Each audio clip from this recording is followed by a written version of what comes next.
जय जय रघुवीर समर्थ।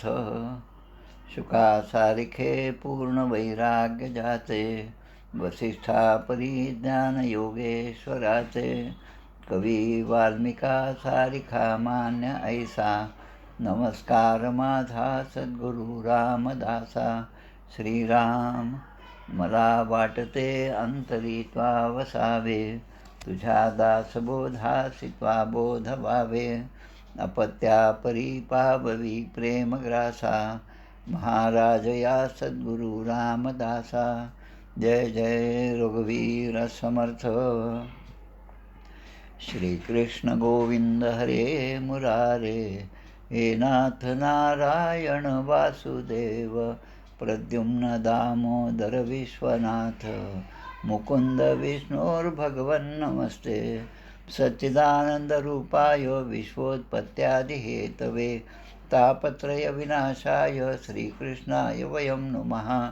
कृष्णाय वासुदेवाय हरये परमात्मने, प्रणतक्लेशनाशाय गोविंदाय नमो नमः। वसुदेवसुतं देवं कंसचाणूरमर्दनं, देवकी परमानन्दं कृष्णं वन्दे जगद्गुरुं। कृष्णकमलपत्राक्षं पुण्यश्रवणकीर्तनं, वासुदेवं जगद्योनिं नौमि नारायणं हरिं। कृष्ण कृष्णेति कृष्णेति यो मां स्मरति नित्यशः, जलं भित्त्वा यथा पद्मं संसाराद् उद्धरास्म्यहम्।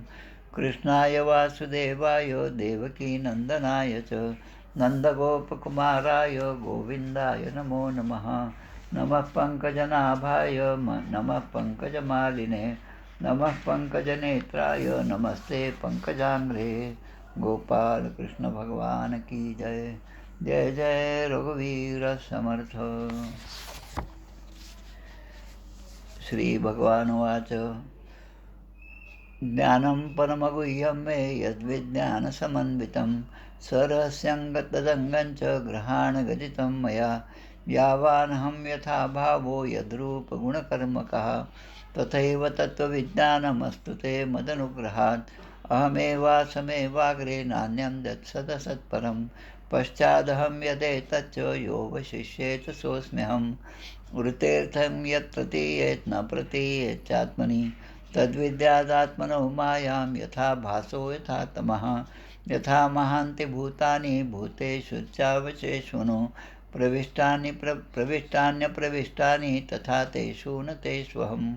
एतावदेव जिज्ञास्यं तत्त्वजिज्ञासुनात्मनः, अन्वयव्यतिरेकाभ्यां यत्स्यात् सर्वत्र सर्वदा। एतन्मतं समातिष्ठ परमेण समाधिना, भवान् कल्पविकल्पेषु न विमुह्यति कदाचित्। गोपाल कृष्ण भगवान की जय। जय जय रघुवीर समर्थ। अष्टमस्कंद। अष्टमस्कंद प्रथमोध्यायात मन्वंतर कथा विख्यात, गजेंद्र सापडला ग्राहमुखात द्वितीयोध्यायी कथाती। तृतीयात गजेंद्रकृत स्तुती, पावला संकष्टमुक्ती, गजग्राह पूर्वकथाती। चतुर्थोध्यायात ब्रह्मदेवताकृत भगवस्तुती, पंचमोध्यायी निवेदलिती, देवदैत्य सागर मंथती। षष्ठाध्यायी ती कथा। सिंधू मंथन शिवविषपान, सप्तमात निवेदन, मोहिनी अवतार ग्रहण। अष्टमोध्यायी अमृत वितरण नवमात, देवासुर संग्राम दशमात, संग्राम समाप्ती एकादशात, द्वादशी मोहिनी शिवमोहन। पुढील 7 मन्वंतर, त्रयोदशात त्यांचा विस्तार, मनूंच्या कर्माचा विचार। चतुर्दशोध्यायी बली स्वर्गविजय पंचदशात, आदिती पयोवृत षोडशात, आदितीशी प्रभुप्राप्ती सप्तदशात, वामन बली भेट अष्टादशी। त्रिपाद भूमिदान कथा 19 विख्याता, द्विपादे जिंकी विश्वसत्ता 22व्यात वामन। बलिबंधन 21, बलिमुक्तता 22, बलीशी सुतलप्राप्ती 23, 24 मत्स्यावतार कथा। गोपाल कृष्ण भगवान की जय। जय जय रघुवीर समर्थ। श्रीराम जय राम, जय जय राम। अष्टमस्कंधामधला आज 12वा अध्याय आपल्याला पाहायचा आहे। 11वा अध्याय आपण पाहिला, ज्यामध्ये देवासुर संग्राम कसा झाला ते आपण पाहिलं. आणि ज्यावेळेस देवता, कारण त्यांनी अमृत पिलेलं होतं आणि त्यांची सरशी झाली आणि दैत्य आता हारायला लागले अशी परिस्थिती झाली, त्यावेळेस भगवंताने त्या ठिकाणी स्वतः त्या ठिकाणी भगवंताची प्रेरणा ही नारदांना झाली आणि नारद त्या ठिकाणी आले. दानवांचा नाश होत आहे हे त्यांनी पाहिलं आणि नारदांना भगवंतांनी त्या ठिकाणी पाठवलं. म्हणजे प्रत्येक गोष्ट, प्रत्येक घटना जी होत असते त्यामागे भगवंताचीच प्रेरणा असते. एक साधं उदाहरण घ्या. एक 5-6 वर्षापूर्वीची कथा आहे. महाडजवळ जी नदी आहे त्या नदीमध्ये भरपूर पूर होता. रात्रीची वेळ होती, 12-1 वाजण्याचा सुमार होता. अनेक गाड्या सुसाट वेगाने त्या गोव्याकडे धावत होत्या. त्यामधले एक गाडी जी होती त्यामध्ये असणाऱ्या लहान 2-3 मुलांनी आग्रह धरला म्हणून त्यांनी गाडी त्या पुलाच्या अलीकडे थांबवली आणि काहीतरी चहा पिण्यासाठी वगैरे ती मंडळी त्या ठिकाणी उतरली. आता ज्या गाड्या पुढे गेल्या त्यांना रात्रीच्या अंधारात समजत नव्हतं आणि त्या गाड्या सगळ्या त्या नदीमध्ये वाहून गेल्या. आणि जी गाडी थांबली होती त्या लोकांना नंतर समजलं की पुढचा जो पूल आहे तो पूल तुटलेला आहे. म्हणजे पुढच्या भविष्याची जी चिंता आहे ती कोणाला आहे तर भगवंताला आहे. भगवंताची प्रेरणा झाली म्हणून काहीच्या ठिकाणी पूर्वपापे करून त्या गाड्या त्या ठिकाणी बुडाल्या.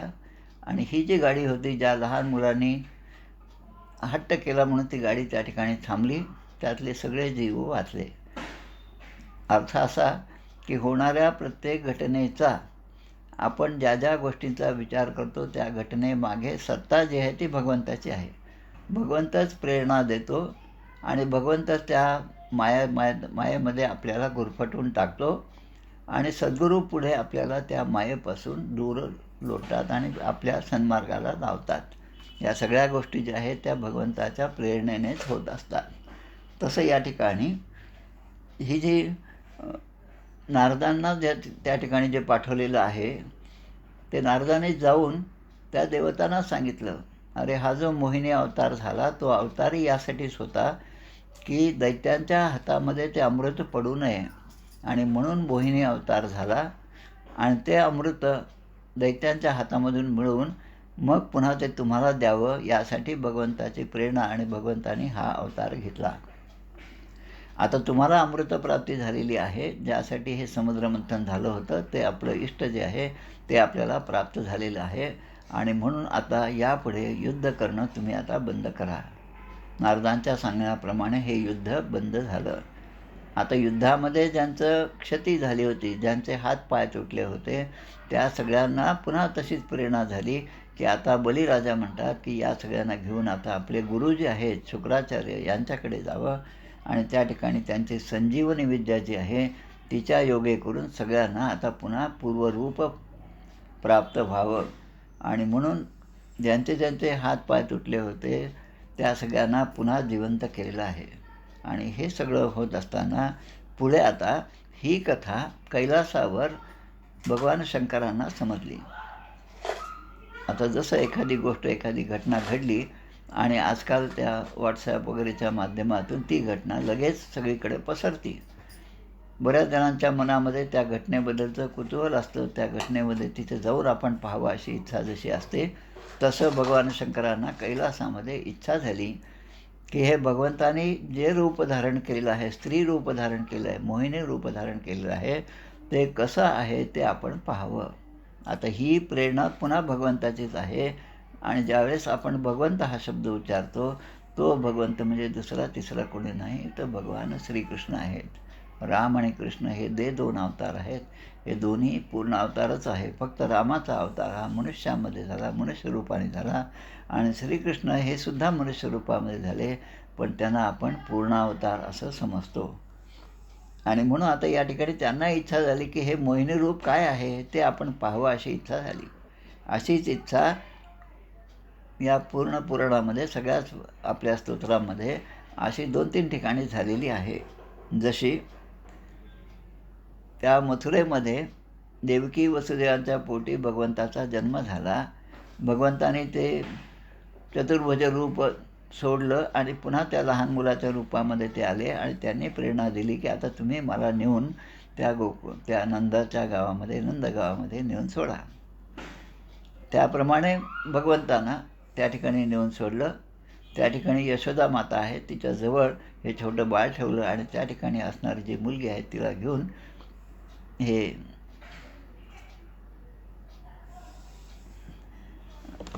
परत आले आपल्या मथुरेमध्ये.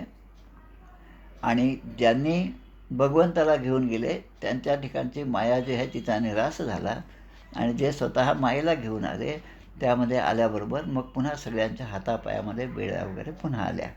ही जी कथा आहे त्यामध्ये आता ही गोष्ट समजली भगवान शंकरांना. आता त्या ठिकाणी सुद्धा शंकरांना इच्छा झाली की हे कृष्णाचं रूप जे आहे, जे पूर्ण रूप आहे, ते रूप पाहावं असं कृष्णाच्या मनामध्ये सुद्धा इच्छा झाली. आणि भगवान शंकराच्या मनामध्ये आणि भगवान शंकर कृष्णाच्या दर्शनासाठी त्या नंदगावामध्ये गेले. आता 10 वर्षापूर्वी आम्ही त्या नंदगावामध्ये गेलो होतो. 11-12 वर्ष झाले असतील. त्यावेळेस त्या ठिकाणी त्या नंदगावामध्ये जाण्याच्या पूर्वी डाव्या बाजूला एक गोपेश्वर महादेवाचं मंदिर आहे. गोप म्हणजे गोपींना जो कृष्ण प्राप्त झाला तो कृष्ण मलाही प्राप्त व्हावा आणि त्याचं मला दर्शन व्हावं ही इच्छा ठेवणाऱ्या भगवान शंकरांच्या नावाने तर गोपेश्वर महादेवाचं एक छोटंसंच मंदिर आहे. आता ते मंदिर त्या काळात होतं का नंतर बांधलेलं ही गोष्ट वेगळी, पण भगवान शंकरांनी त्या ठिकाणी ही इच्छा व्यक्त केली आणि त्यांनी आणि काकभूषुंडी यांनी सुद्धा आणि मग त्यांना पुढे भगवंताचं दर्शन झालं. हे जसं आहे तसं या ठिकाणी शंकरांना इच्छा झाली, प्रेरणा झाली की या मोहिनीचं रूप आपण पाहावं. त्याप्रमाणे भगवान शंकर भवानी मातेसह आणि आपल्या सगळ्या गणांसह त्या ठिकाणी जाऊन पोचले. तेव्हा भगवंतानी श्रीहरीने त्या मोहिनी रूपातील भगवंतानी त्या सर्वांचं मोठं स्वागत केलं. सुपविष्ट उवाचेदम प्रतिपूजस्मयन हरिम. भगवंतानी त्यांचा सन्मान तर केला आणि त्या ठिकाणी ते स्वस्थपणे बसलेले आहेत आणि स्मितहास्यपूर्वक ते म्हणाले, म्हणजे महादेव आता या ठिकाणी म्हणतात, देवादिदेव महादेव. देवदेव जगद्व्यापिन जगदीश जगन्मय सर्वेषामपि भावानां त्वमात्मा हेतुरीश्वरः.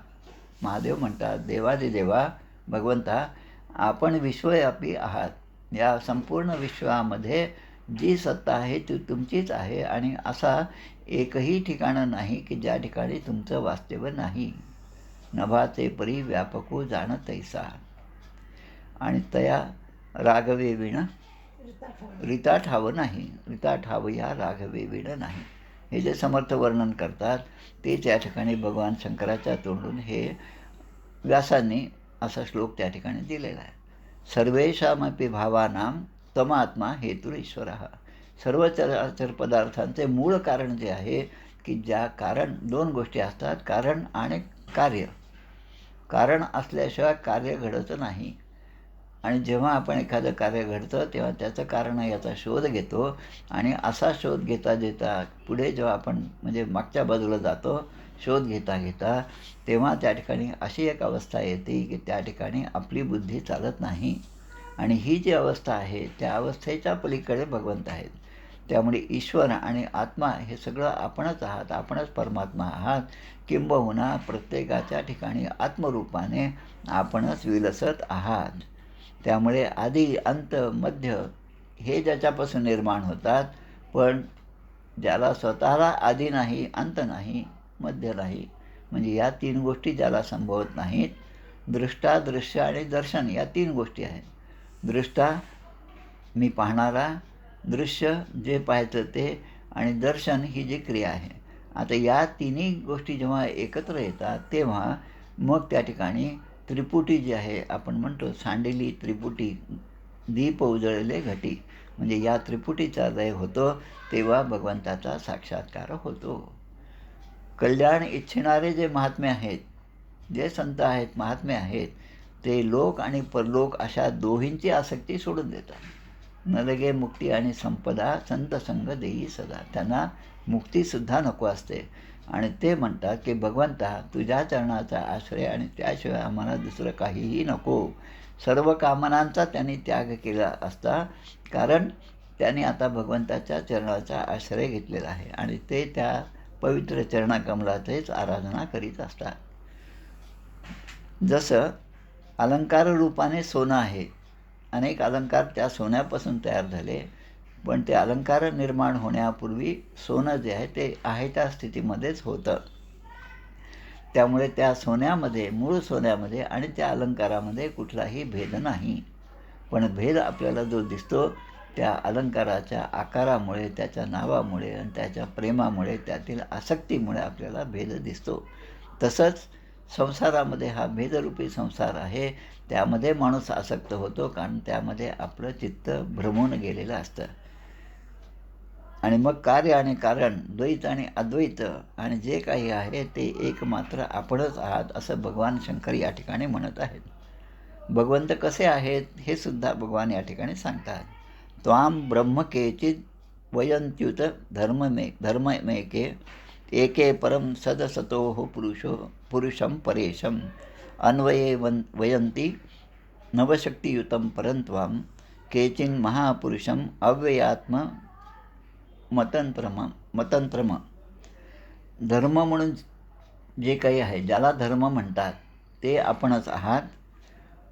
त्याच्यात काही जण आपल्याला ब्रह्मस्वरूप आहात असं समजतात. तसेच कोणी तर आपल्याला प्रकृती आणि पुरुष या रूपाने आपल्याकडे पाहतात. तसंच ज्या शक्ती आहेत, मायेच्या ज्या शक्ती आहेत, त्या शक्तींची या ठिकाणी 9 नावं दिलेली आहेत. विमला, उत्कर्षिणी, ध्याना, क्रिया, योगा, प्रोभी, सत्या, ईशाना, अनुग्रह या 9 शक्तीने युक्त आपण आहात आणि आपण परमपुरुष आहात. शंकर भगवान म्हणतात, मी स्वतः ब्रह्मदेव, मरीची आदी ऋषी जे आहेत हे आम्ही सत्वगुणी प्रवृत्तीचे आहोत. तर सत्वगुणी प्रवृत्तीच्या आम्हा देवतांनासुद्धा तुमचे रूप कळले नाही, तर मग जे तमोगुणी आहेत, जे रजोगुणी आहेत, त्यांना हे आपलं स्वरूप, आपलं हे जे रहस्य आहे, अवतारांचं रहस्य आहे, ते कसं कळणार, असं भगवान शंकर म्हणत आहेत. भगवान शंकराचे एक भक्त पुष्पदंत आहेत आणि या पुष्पदंतांना त्यांच्याकडून काहीतरी चूक झाल्यामुळे शंकराच्या क्रोधाला सामोरं जावं लागलं. आता भगवान शंकराचा, आपल्या गुरूंचा क्रोध आपल्यावर झाला आणि त्यामुळे व्यथित झालेले पुष्पदंत खूप चांगल्या प्रकारची पुन्हा आराधना करतात, अनुष्ठान करतात आणि पुन्हा भगवंतांना प्राप्त करतात. आणि त्यावेळेस ते भगवंताची स्तुती करतात आणि ती स्तुती म्हणजे शिवमहिम्न स्तोत्र आहे. त्या शिवमहिम्न स्तोत्रामध्ये एक श्लोक येतो, भवशर्वो रुद्र पशुपतिरथयोग सहमहा तथा भीमेशानी विती यद्विधाना प्रणिहिता नमस्तोस्मी भवते.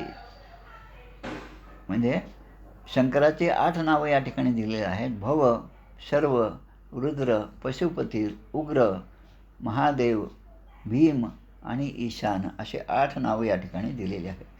तर या 8 नावांनी ज्यांना संबोधले जातं ते स्वतः भगवान शिव या ठिकाणी मोहिनी अवतारातल्या स्त्री वेशातल्या भगवंताच्या दर्शनासाठी उत्सुक झाले होते. महादेव या ठिकाणी म्हणतात, अवतारा मया दृष्टा रममाणसते गुणेहि सोहम तद दृष्टुमिच्छामी यत्ते योषिद वपुर्धृतम. योषित म्हणजे स्त्रीरूप, ते स्त्रीरूप प्राण्याची मला इच्छा आहे. आणि मग शुकदेव आपल्याला सांगतात, म्हणजे परीक्षित राजाला सांगतात की जेव्हा शंकराने विष्णूंना अशी प्रार्थना केली तेव्हा भगवान विष्णूसुद्धा गूढपणे हसले आणि शंकरांना म्हणाले, श्री भगवान म्हणतात, कौतूहलाय दैत्यानां योषिद्वेषो मया कृतः पश्यता सुरकार्याणी गते पीयूष भाजने.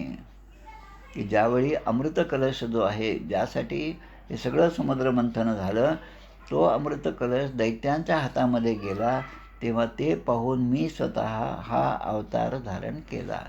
आता हे असे जे अवतार आहेत त्यांचं म्हणजे कार्यक्षेत्र म्हणा की ते इच्छित फळ प्राप्त होईपर्यंतच तो अवतार असतो. अशा अवतारांचे पुन्हा कोणी ध्यान करत नाही, पूजा करत नाही.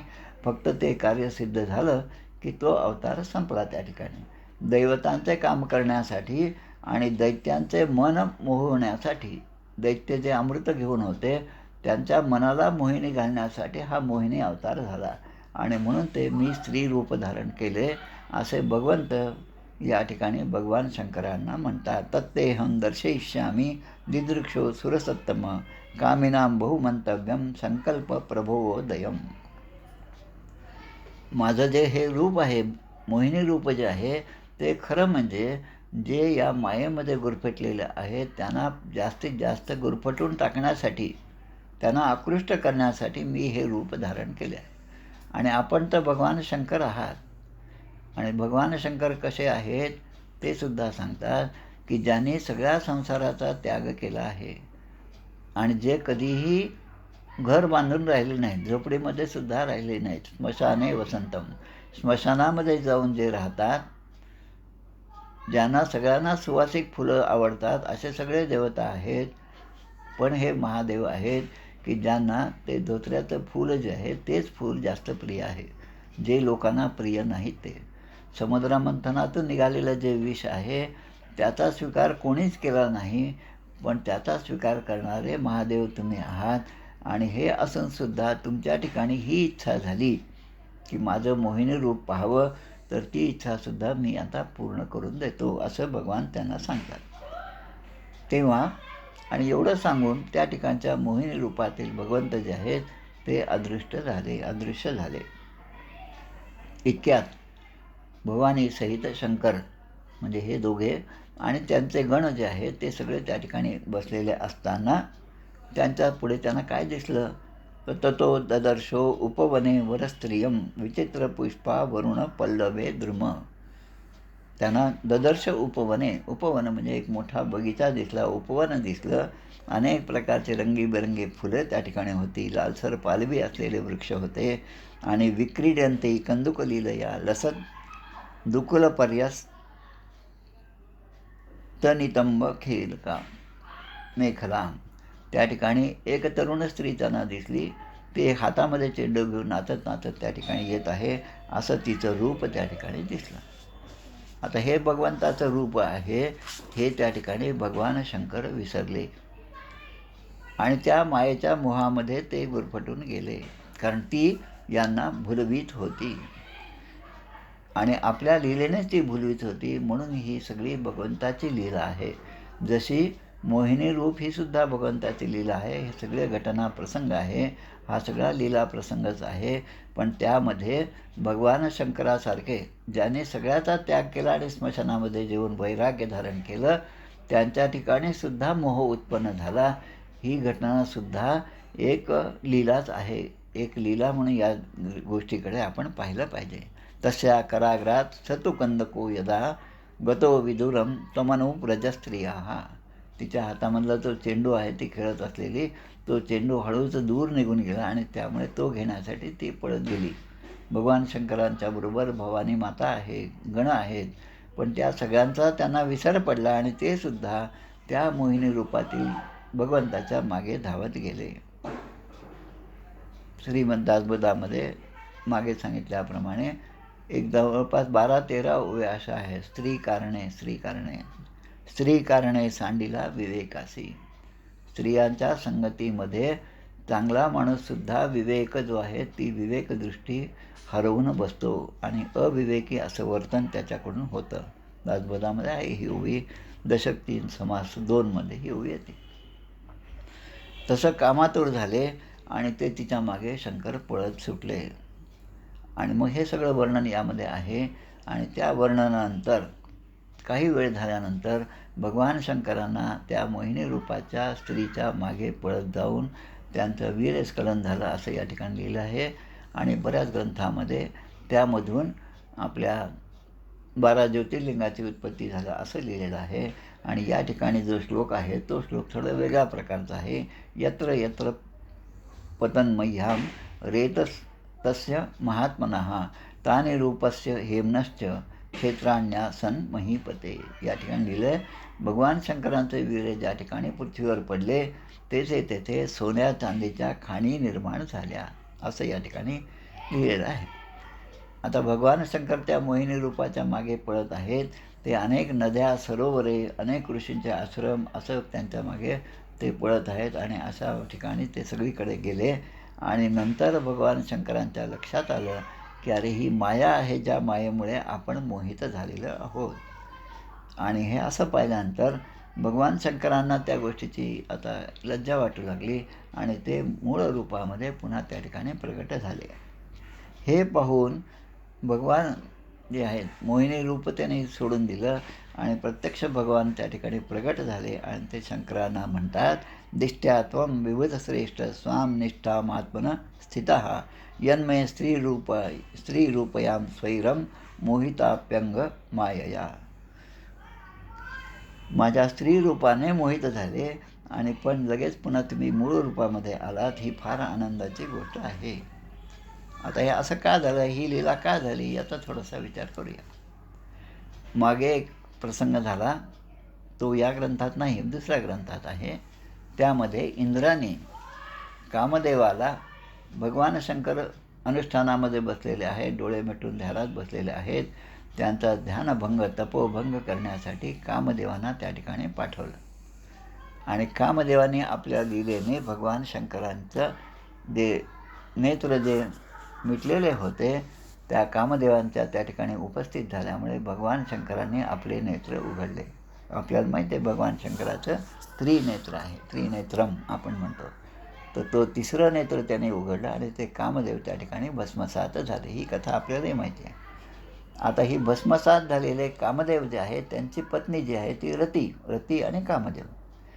तर ती रती, तिला हे जेव्हा समजलं तेव्हा ती धावत पळत रडत भगवान शंकराकडे गेली आणि म्हणते की माझ्या पतीच्या चुकीमुळे आपण त्यांना शासन केलं, हे ठीक झालं, पण आता तुम्ही त्यांना पुन्हा जिवंत करा, म्हणून ती याचना करते. आता भगवान शंकर हे जे काय त्यांचं एक नाव आहे आशुतोष. आशुतोष म्हणजे कमीत कमी जरी अर्पण केलं तरी ज्याला खूप आनंद होतो असे ते आशुतोष. त्याने सुद्धा त्या रतीवर कृपा केली की तुझ्या म्हणण्याप्रमाणे तुझा पती जिवंत होईल, पण तो त्याच्या साकार रूपामध्ये राहणार नाही. कामदेवाच्या साकार मनुष्याच्या रूपामध्ये तो राहणार नाही.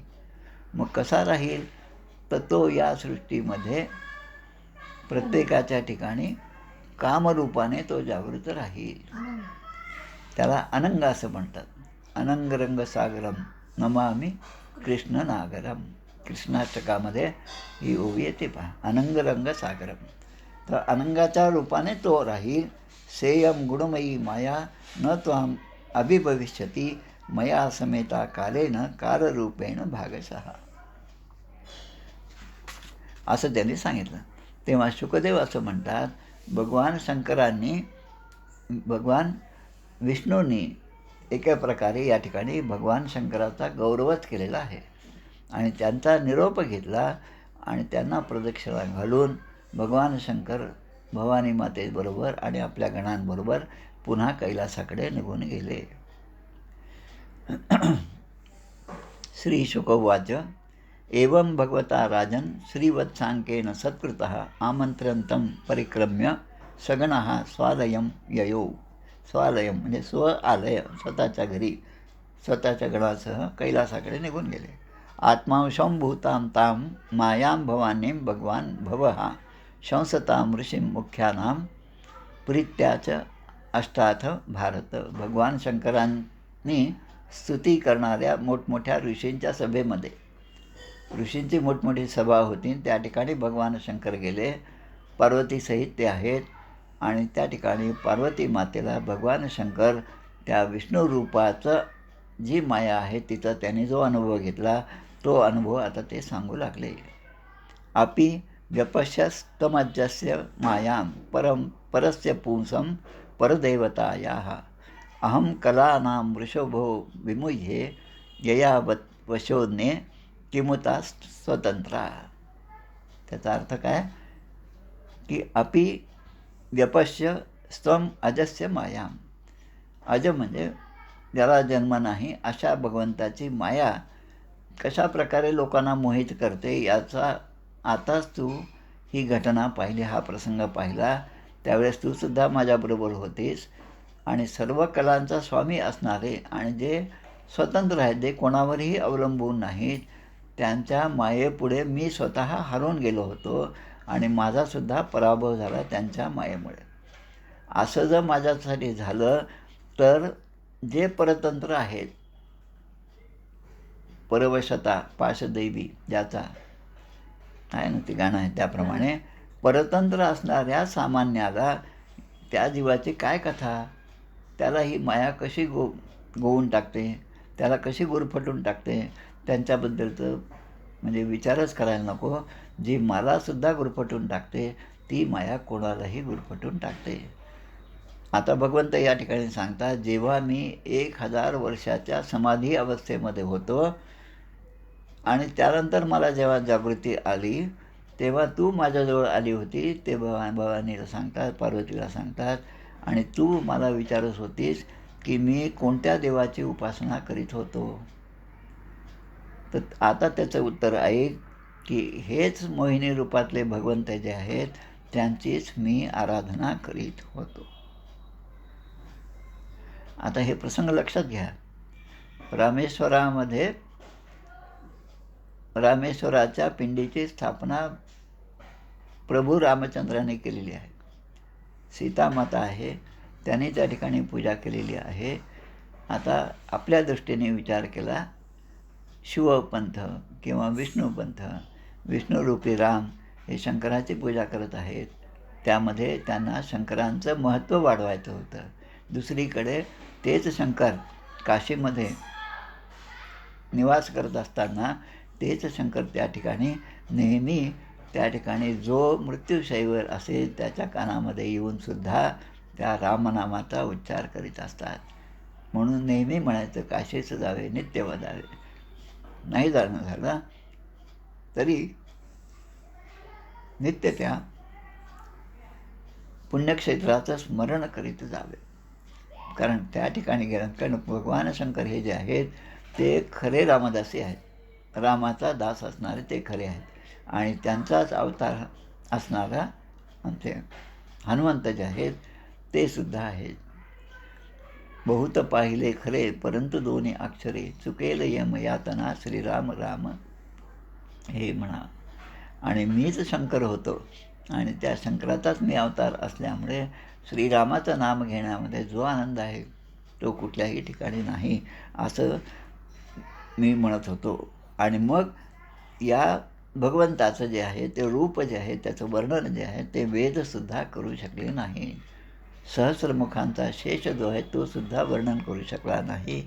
असं ते रूप आहे ज्याचा अनुभव मी आत्ताच घेतलेला आहे. स एष साक्षात पुरुष पुराणो, तोच खरा पुरुष आहे, साक्षात आहे. आणि पुराण म्हणजे पुराणम अपी, सगळ्यात पुराण म्हणजे ज्याला आपण म्हणतो पुराणा किल्ला म्हणजे जुना किल्ला. जसं जुना म्हणजे सगळ्यात जुना असणारे जे आहे ते म्हणजे या भगवंताचंच रूप आहे. न यत्र कालो विशते न भेदः, न यत्र कालो म्हणजे काळसुद्धा तिथपर्यंत पोचला नाही असं त्यांचं स्वरूप त्या काळापासून होतं. आणि विशते न भेदः, विशते म्हणजे वर्णन करणं, जे वेदांनाही वर्णन करता आलं नाही, वेदांनाही नाही कळला. अंतपार जाता कानडा राजा पंढरीत. मग आता ते म्हणतात, शुकदेव आपल्याला ही कथा पुढे सांगतात की इति ते भीतातस्तात विक्रम शारंग धन्वनः सिंधोर निर्मथने येन धृतपृष्ठे महाचलः. शुकदेव आपल्याला सांगतात, परीक्षित राजाला सांगतात की ज्याने समुद्र मंथनाच्या वेळी आपल्या पाठीवर तो मंदराचल पर्वत धारण केला होता. कोणत्या रूपाने? तर कुर्माच्या रूपाने. त्या भगवंताचा पराक्रम मी तुला सांगितला. परीक्षित राजाला सांगतात, जो मनुष्य एतन्मुहुः कीर्तयतो अनुशृण्वन्तो, मुहुः म्हणजे नेहमी प्रतिक्षण वारंवार, जो मनुष्य या कथेचे कीर्तयतो आणि अनुशृण्वन्तो, कीर्तन करतो, स्वतः त्याचा उच्चार करतो आणि इतरांनासुद्धा श्रवण करायला लावतो, त्याने केलेले प्रयत्न कधीही निष्फळ होत नाहीत. कारण पवित्र कीर्ती भगवंताचे गुण आणि लीला यांचे गायन जो करेल त्याचे संसारातील सर्व क्लेश नष्ट होतात.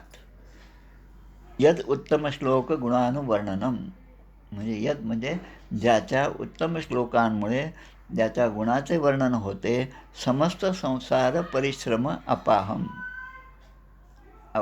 अपापहम, अपापहम म्हणजे नष्ट होतात. कशाचे? समस्त संसार परिश्रम. या संसारात केलेल्या प्रत्येक श्रमाचा परिहार कशाने होतो? तर त्या भगवंताच्या नामाच्या उच्चाराने होतो, त्या भगवंताच्या लीलांच्या कथांच्या श्रवणाने होतो. यस्य श्रवण मात्रेण जन्मसंसार बंधनात विमुच्यते नमस्तस्मै विष्णवे प्रभ विष्णवे. असद्विषयम् अंघ्रिं भावगम्यं प्रपन्नाम् अमृतं म्रमरवर्यान् नाशयत् सिंधुमथ्यं कपटयुवतिवेषो मोहयन्यः सुरारिं स्तमहनुपसृतानां कामपूरं नतोस्मी. आता 2 गोष्टी या ठिकाणी दिलेल्या आहेत. जे अभक्त असतील, जे भगवंताला मानत नाहीत, त्यांना भगवंताच्या चरणकमलांची प्राप्ती होणारच नाही. कारण त्यांच्यामध्ये ती मुमुक्षा जागृत झाली पाहिजे. आणि जे बद्ध अवस्थेमध्ये आहेत त्यांच्या ठिकाणी ही अवस्था येणे शक्यच नाही. त्यामुळे भगवंताच्या चरणकमलाची प्राप्ती त्यांना कधीच होऊ शकत नाही.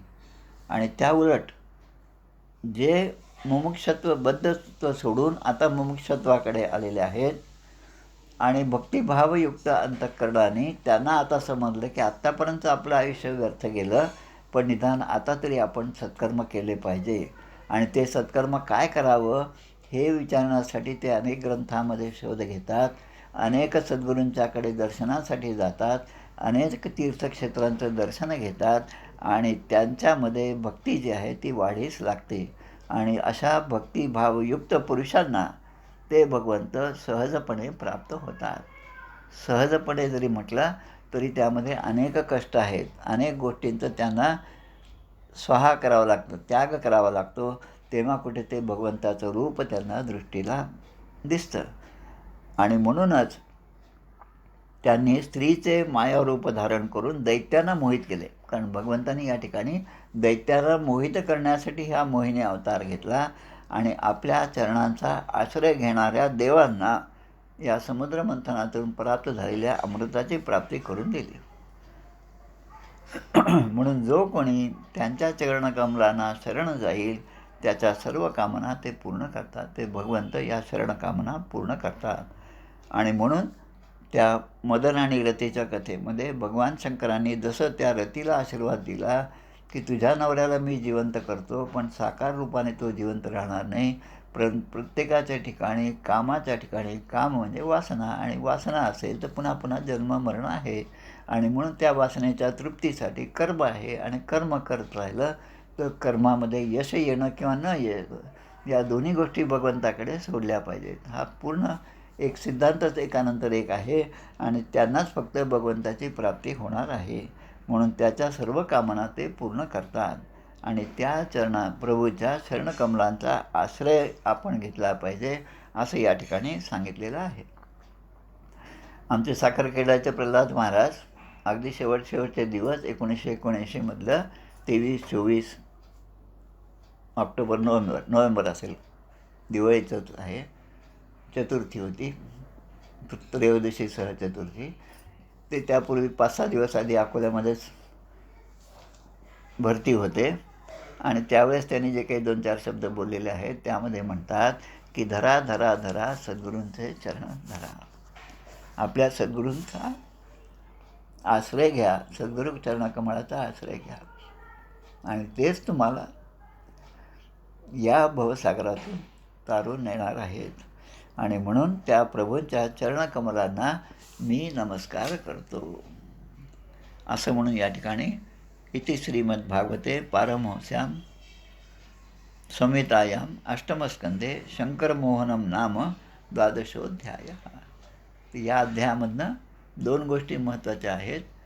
या ठिकाणी जरी शंकर मोहित झाले आणि भगवान शंकरांनी आपलं जे स्वरूप आहे ते पुन्हा लगेच प्रगट केलं, माणसाचं याच्या उलट असतं, कामामध्ये तो आतुर झालेला असतो, पण त्याला आपल्या कर्तव्याचा विसर पडतो आणि मग त्याच अवस्थेमध्ये तो राहिल्यामुळे त्याच्याकडून पुन्हा पुन्हा पाप घडतं जातं.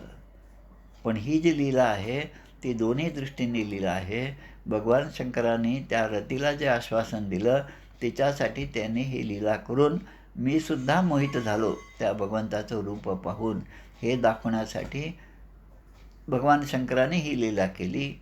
आणि प्रत्यक्ष भगवंताने मोहिनी रूप धारण करून ते अमृत मिळवण्यासाठी ही लीला केली. त्यामुळे दोन्हीच्या दृष्टीने, भगवंताच्या दृष्टीने आणि शंकराच्या दृष्टीने ही जी घटना घडली आहे ती सगळी भगवंताची लीलाच आहे आणि त्या दृष्टीने त्यांच्याकडे पाहिलं पाहिजे. आपण त्याच्या उलट करतो. भगवान शंकरांना जर ही कामवासना चुकली नाही तर मी काय त्यापुढे, मी कोणतं एवढं मोठं पुण्य केलं असं म्हणून आहे त्या परिस्थितीमध्ये आपण अजून खोलात जात जातो आणि तो जसे जसे आपण खोलात जातो तो आपला अधोगती जी आहे त्या अधोगतीची सुरुवात होते. पण या सगळ्या कथा एवढ्यासाठीच आहेत की हा धोका जो आहे तो धोका आपण लक्षात घेतला पाहिजे. मना कामना कामसंगी नसो दे, मना वासना वासुदेवी वसुदे. वासना जी आहे ती जो आहे ती चांगली नाही हे आपल्याला माहिती आहे. मग ती वासना वासुदेवाच्या ठिकाणी आपण अर्पण केली पाहिजे. मना कामना कामसंगी नसू दे. कामाच्या संगतीमध्ये आपल्या वासना कधीही न ठेवता भगवंताच्या चरणी आपण, भगवंताचा योग आपल्याला केव्हा घडेल, तुझा दास मी व्यर्थ जन्मासे आलो असं जे आपण म्हणतो तशी अवस्था माझी होऊ नये आणि त्यापासून आपलं या जीवनाचं साफल्य जे आहे ते आपल्या लक्षात यावं या दृष्टीने या सगळ्या कथांकडे आपण पाहिलं पाहिजे. असं या ठिकाणी हा 12वा अध्याय समाप्त होत आहे. आता उद्या आपण त्रयोदशोध्याय 13वा अध्याय जो आहे की पुढच्या 7 मन्वंतराचे वर्णन हे आपण उद्याच्या भागात पाहणार आहोत. गोपाल कृष्ण भगवान की जय.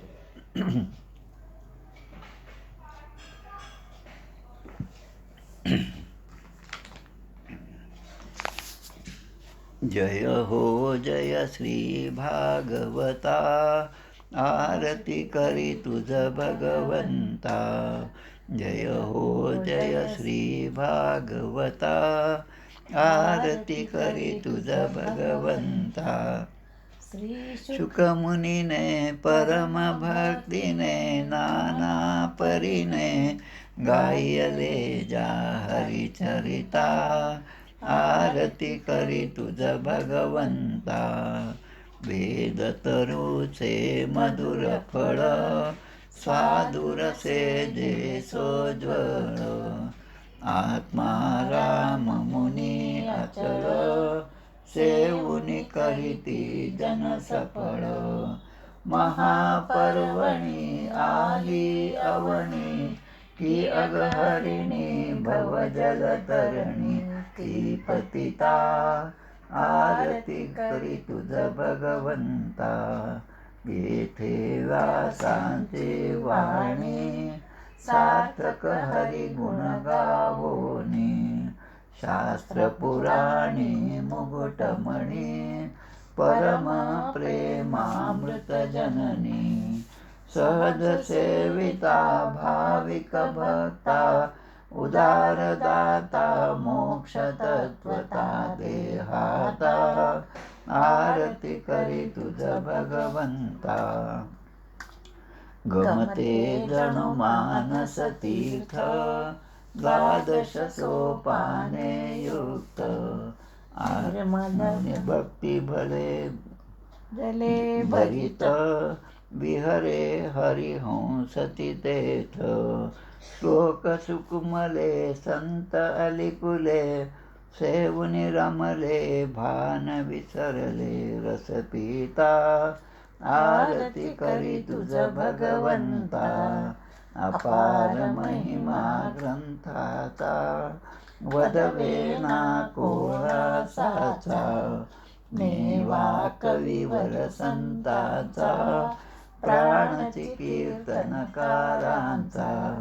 जणू बोधाचा स्वयंप्रभेचा, द्वादश कळीचा रवी अंतरीचा तमहर्ता. आरती करी तुझा भगवंता. ग्रंथ नव्हे हा श्रीकृष्ण, गीते वेदी मन पूर्ण. अनन्य होता या शरण, खचित टळे जन्म मरण. त्रितापदाती चिरये शांती, नाथई वदती रामपदी ठेवी माथा. आरती करी तुझ भगवंता. जय हो जय श्री भागवता. आरती करी तुझ भगवंता. गोपाल कृष्ण भगवान की जय. जय जय रघुवीर समर्थ. श्रीराम जय राम जय जय राम.